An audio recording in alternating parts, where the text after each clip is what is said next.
Now, Heroic is currently on HLTV.org, the 6th ranked team in the world. They've obviously been much higher in the past. In fact, they've even been number 1, especially with the old lineup with Borup. They finished top 4 at the last major, so big time results. They were close to making the final there. They looked like they were a strong team at one point at Blast Fall. Yes, they did a poor result at IEM Winter, and then after that, they didn't have the proper lineup. They didn't have their best players down at the Blast World Final. They're one of the teams who's played Na'Vi, the team who at the moment, yes, they can be beaten. They lost to Team Liquid, but looks nearly unbeatable and wins all the tournaments. They're one of the ones that play Na'Vi the closest, quite frankly, as you saw from the upper bracket final, upper bracket series, it was upper bracket semi-final at Blast Fall Finals.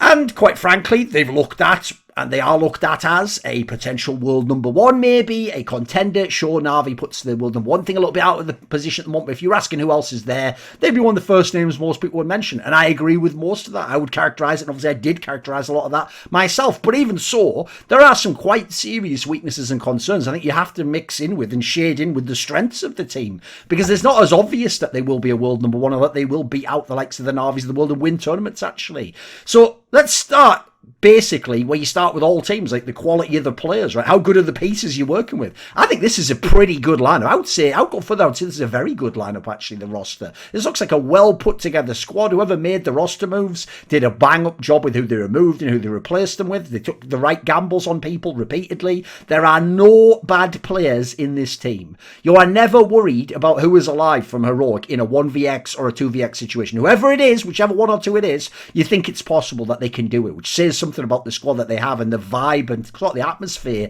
they've created in the squad. Like, for example, if you were to rank the players in terms of raw, I don't know about skill because it's more debatable, but raw like overall performance level and ability, you'd probably say of the 5 players, maybe Refresh is the worst in an absolute sense, and he is pretty famous at this point for winning some of the most amazing clutches you will ever see in CSGO. Then you consider they've got Stown, who is a top 10 to 15 player in the world. By the way, it has the potential to even continue getting slightly better and become like a solid top 10 player. Like, I could see him in a year from now, next year, being like what Rops is, basically just like a consistent elite player, game in and game out, almost no matter how his team is playing. He's not quite there yet. He's the best player of this team, and he's made his breakthroughs towards that. His numbers are looking good, but he still has a level to go before he's like a superstar. He's not a superstar, he's a star player for my money. And for my money, if you look at this last 6 to 8 months, he really did emerge as the best player. Before that, it was like, wow, they've got all this mix of good players. Depends on the map, depends on the... But no, this guy is the best player in the team as of right now in terms of consistent output and what he can do game to game.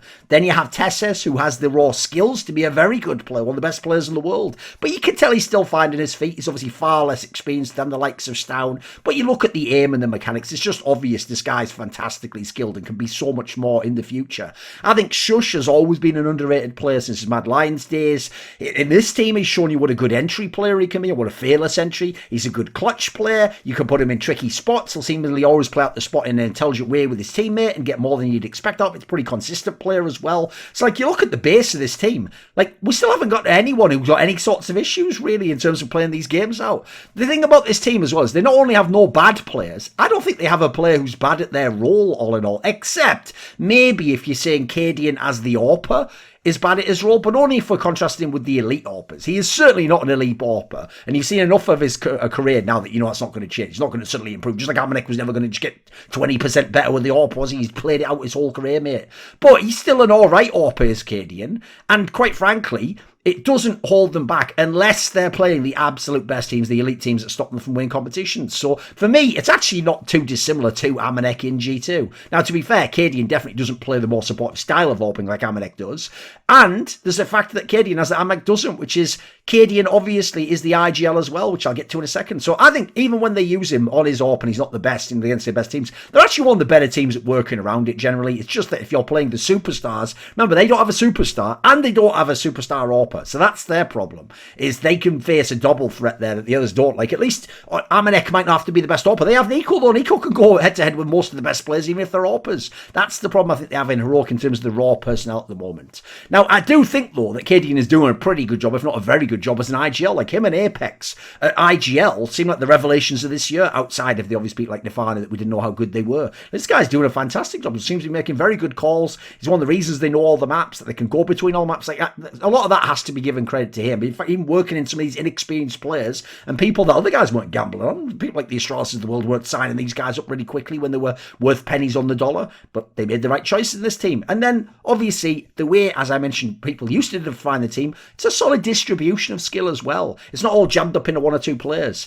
Now, look, even so, they're not on the Na'Vi level where they have so much raw skill spread out. But the thing with Heroic is, if anything, Na'Vi's got too much firepower. Sometimes you see games where they have insane firepower, but sometimes it's a close game. Heroic has enough skill to make it work against practically anyone in the world. So as a result, they're always in a game, they're a really tough team to beat, and they're really, really difficult to just 2-0, to body bag, to roll completely. They're a team that every game is going to be 16-13, 16-12, 16-14. It's going to be 3 maps, it's going to be backwards and forwards, unless they just turn up and get completely rolled, and they just have mentally they're not in the game for some rare reason that bizarrely can, on very rare occasion, happen. Stylistically, I think I love the way they play tactically. Looks like they have enough of a mix of like scouting the opponent, doing a little bit of anti-stratting, but then you can see the reads and the late round calls that they make in the game. Like, I think Mirage is one of the best T-sides they have for this, where you can see how very slick they can be. They seem like they have a really strong trust factor in terms of people just following through on the call and following up with people and playing off each other. One of the better teams in the game at that. I think this style of play, generally, if it wasn't for some of the mental considerations and the couple of sort of blind spots they have in terms of the roster, I think that this style actually should be one of the most consistent in the game. It should be one of the hardest to beat. You should be like Gambit was online, like VP is at the moment. Like, it's just, even if someone beats you, it's such hard work to do it. It feels like it takes everything, all the maps, all the rounds, every clutch you've got to win, every crazy thing. Everyone's got to get a 4K instead of a 3K on that key round. That's how it should feel for Heroic. Now, as much of a tragedy as it'd be if this Heroic team ever did go without winning a big title, I don't know if I could ever go without watermelon, no sugar, hi. You could obviously check out Gamersubs. Thorin, Thorin, 10% off. Gamersubs.gg. Also got my own shaker, Thorin's Thoughts. Now, the map pool of Heroic is also fantastic. It's one of the best in the entire world of professional CSGO. They can legitimately play 6 of the 7 maps. The map they choose not to play is Dust 2, by the way, which obviously at any moment in time they can just choose to play. But they have one as a veto, and they just generally, people don't end to punish pick it into them for obvious reasons because it's Dust 2. They can play 6 out of the 7 maps for real. And if you put them on Overpass, Mirage, Nuke, they can go head-to-head with anyone in the world. They can go with the best teams in the world on those maps. In fact, you could argue sometimes doing that is what causes them to not have as great a win rate as they should do. They also use a rolling veto and pick, as in, yes, both the map they veto and the map they pick is different based on the opponent. Most teams have one of the two, and some teams don't have any and are still top 10 ranked teams, some of the best teams in the world. You know what they're going to ban every single time. You have a pretty good idea what they're going to pick. You don't always against Heroic, and it means they can actually adapt to each opponent and make it a really hard series just from the veto, which I love. I will say, I do think their nuke can sometimes be a little bit fragile. Like, they pick it like they were Na'Vi on that 20-game winning streak or old school Astralis. Like, as a go-to, as a home map, you're going to build your whole team around. Sometimes I think, like, look, the nature of the team and people having up and down individual performances or mentally losing a game mean that the win rate can look worse. But I also just don't think it looks as sturdy as the super strong one. So if I were them, I would abuse more the fact that you have this big veto and that people can't know where you're going and prepare for you. I wouldn't make it as obvious sometimes when, like, oh, they should pick Nuke because they're not as good and it's how bad. No, not all the time. I think I can actually get a few more wins if they're a little bit more shrewd in that sense, because they're not making use of their potential overall to some degree. In terms of their the mentality of the team, I do think that's where some of the issues really arise. Like, they overcame the whole shit of the onliners, Hundin, oh wow, were they all cheaters? They overcame that somehow. When you saw online, they were playing great, and then they got to LAN initially and they were very good as well. The problem is, first of all, I think they do have an issue mentally that most times they play the teams they need to beat to win a tournament, they don't have the best player in the server. Let's be real, right? Stound's very good, but he isn't Zebu, he isn't Simple, he isn't Nico, he isn't Device when he's on his game. There are loads of names we can go down the list, and Stound isn't those players and isn't going to have the impact those players do, and isn't going to just break the game, isn't just going to pick the game up by the scruff of the neck and say, I'm just going to do whatever I want now, regardless of what my team system is. They're not going to do that. And let's be real, just like in the NBA or in soccer, football, superstars might not win you the championship. They might not win like the whole season alone, but they win individual games. That's why they're superstars, because they're so good. They can just take over a game, even containing other star players and some of the best in the world, and they can just get you the extra basket, the extra goal, the extra frag, the extra clutch, the extra round, the extra half you need to win a tournament, a match, whatever it might be. The problem they have in Heroic is they don't tend to have that player in that scenario, and I get the vibe. They know that. They know they don't have a Zebu or Simple, and they know, by the way, if it's an AWP who's not So that cadiaN isn't that guy in contrast. So to me, I do think they have some mental fragility. Like you saw in the major, as much as like the end of the tournament looked great, they almost made the final, they were in the semis. That all sounds great until you point out, if you go look at the 2 Swiss phases they played in, they should have just 3-0'd each of these with ease. But when they got to the actual best of 3 series games, they were making an absolute dog's dinner of some of those games, and some of their losses. That really made me question, like, if they have a winner's mentality, if they actually, it's not just that they can play great Counter-Strike, it's that if they have the mind to impose themselves, to destroy opponents, to take championships from themselves. They just seem more like at the moment, like a team, it's like, oh, well, we played well, get them next time, guys. And true, they are quite inexperienced, so okay, we can give them a little bit of leeway there, but that major, that already set my concerns earlier on the tournament. I said, whoa, that's a bit of a red flag that they're having problems with some of these just putting away lower level teams or flawed lineups. Then they had Blast. Well, the upper bracket looked great. They almost beat Na'Vi. In the lower bracket, they didn't go nearly half as far as they should have. They should have been in the final of that tournament. At a minimum, the ones playing Vitality. And the way they just gave up and just bitched out against Astralis because the crowd was against them, that was really whack. That made me question what's going on with the coaching structure. What's the IGL doing with his timeouts? Where's the motivation factor? Are people that weak? They all just collapse inwards because a bunch of fucking your countrymen are going, yeah, God, scared.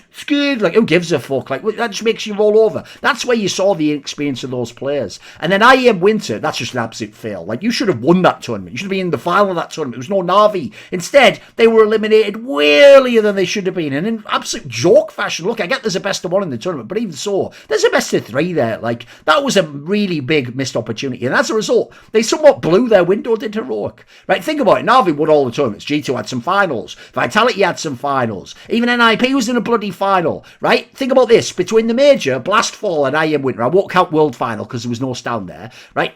Heroic managed to get 0 titles and 0 finals appearances. And they were supposed to be one of the best teams in the world. So I find that a little bit underwhelming, actually. So are they just not ready to become a favourite or a contender and stop just being a dark horse or like a good team or wow, they upset us? Because that's different when you're on LAN. Sometimes people can't handle being the favourite, believe it or not. When they're the underdog, oh, it's fun all day long. You're just laughing, just wrecking them like the old Blame F Heroic, if people know. That was a perfect team for an upset, but they were never going to do anything beyond that. Then you have Blame F and Complexity, where they're supposed to be one of the top teams, and they were losing underdogs all the time. So you don't always know if people are ready for the mental shift. It's actually hard work just being a champion and knowing everyone's gunning for you all the time, and you can't have an easy game. You can't just lose early and have that be fine. Luckily, as I alluded to before, they're still a really young team in terms of like amount of wear on the tyres, as it were. They've got so much inexperience relative to the rest of their peers and LAN that they could actually all get a little bit better, and as a team collectively get a lot better. Like, basically, even cadiaN is actually inexperienced for the level they're playing at now. He's played, like, at the bottom of Tier 1 for a lot of his career. As far as at the top of the Tier 1 on LAN, no, this is his first experience. And being in big semi-finals and finals of tournaments at massive LANs with huge crowds, yeah, he hasn't been in that situation. So even he's still kind of getting through that himself. And there is the whole issue with the coaching scenario where they don't actually have a coach, as far as I know at the moment, right? They had Exist, who technically coached them at the major, but is supposed to be their analyst. And as far as I know, they're looking for a coach, so they're going to bring someone in. So we'll have to see actually how they resolve that, if they can bring someone in who's good, someone who can sort of shore the team up in that regard. The cool thing about Heroic is this. They can beat anyone in theory. I mean, they almost beat Na'Vi. They can basically beat anyone. But they can also lose, and do lose, to much worse teams than they should. Like, you think about some of the other squads that even were flawed squads, like the G2s and the Gambits of the world. They don't lose to some of the teams Heroic do or can. Like, sometimes Heroic's flaw looks really disturbing because of how high the ceiling is. So if you want to talk about their future, which is how I want to pivot the video at the end here, because everyone else is going to go, well, you just hope they make it, don't they? The good thing about this team is, it is one of the few teams you don't have to make a roster move. You can just keep these 5 players for all of 2022, and I'm happy with that. Let's just run it back. Let's see how it goes. Let's give it a chance. They've got a really solid team. The problem, in my opinion, is this. They are a solid team. They're one of the best teams. But if they don't make a roster move, or the team doesn't improve or overcome some of these mental issues, basically if they don't continue to make real progress and get better, then the problem is the roster moves from the other teams in the scene that are in their pay group in the top 10. I mean, in my opinion, you look in 2 months and they could be like 7th to 10th in the world, and that could be their real ranking, not just from the recent result. That could be like, if you actually to rank like power ranking, who's the best 1, 2, 3, you'd probably have them right down there, because look at some of the other squads and the big changes and gambles they're making and putting superstars in their teams. Now, the good news is they're not a small organ Heroic anymore. They sold. They seem like they've got good funding now. If people don't know, last year, some of those players were getting less than 10k a month. They were way underpaid compared to the top tier teams that were at their level. Remember, they were number 1 ranked in the world at one point in time. Hopefully now they have the proper funding. That's not an issue. As a result, hopefully they won't lose talent to teams like Australis. They can maintain the talent and the good players they've got. Hopefully, I hope it can go the other way eventually, by the way. Like, I'd love to see a world where they could just take Device, who's unhappy, apparently, people claim, in NIP. I mean, he's just not doing a good job in NIP. Imagine they could just add Device and have a true superstar AWPer in their team with all the rest of the things they've got. Imagine if they could sign cadiaN and have a GOAT tier IGL who could utilise people like Stown and Tessers potentially to their maximum potential now. Wouldn't that be interesting, right? So you can go either way with Heroic. That's what's interesting to me. They can stick with what they've got now, and we can see if they can figure out some of the wrinkles they've got and some of the flaws, and they can just become, if not the best, the second or third best team. Or they can make big gambles in the future with key upgrades and potentially become number 1 and be the best team in the entire world and go for their own era. Like, I think the potential in the future of this team's incredible, and they're one of the best teams in the game to watch. This video was kindly supported by Iskander, Lager15, Matt Pugnatio Rajcula, Travis Goff, Zack Schmidt, ochs, Animosity, ButtPounder420, Chronic Alcoholism, Hades, Jdubs, Jensen Goh, Joseph Ginsburg, Kovacevicd, Tobias Bernasconi, Zoomba, Zyrathenia, and of course, a special thanks goes out to Jerky's Minion and DZL. Do you want to suggest a topic or a guest for my content? You want to ask me a question? Maybe you want to know who the guests are for my upcoming content, or you'd like to take part in one of those long donated discussions. Well, put your money where your mouth is at the Patreon link in the description box below and join the Skrilluminati today.